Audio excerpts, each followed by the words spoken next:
Nexcom България стартира WiMAX услугите си във Велико Търново. Компанията е модерен телеком от ново поколение. WiMAX услугите включват високоскоростен интернет, фиксирана телефонна услуга, наети линии, виртуални частни мрежи и мен свързаност както в градовете, така и между тях.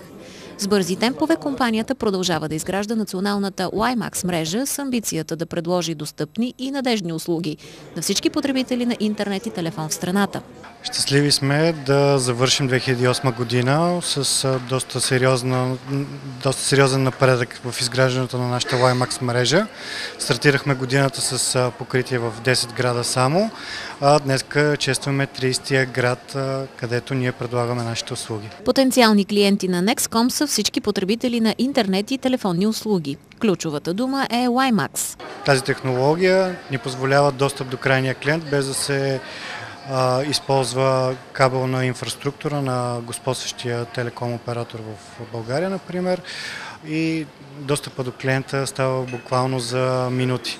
Услугите на Nexcom са защитени от влиянието на външните фактори.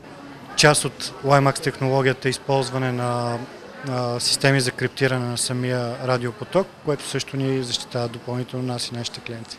Предвиждате ли да разширите вашата дейност?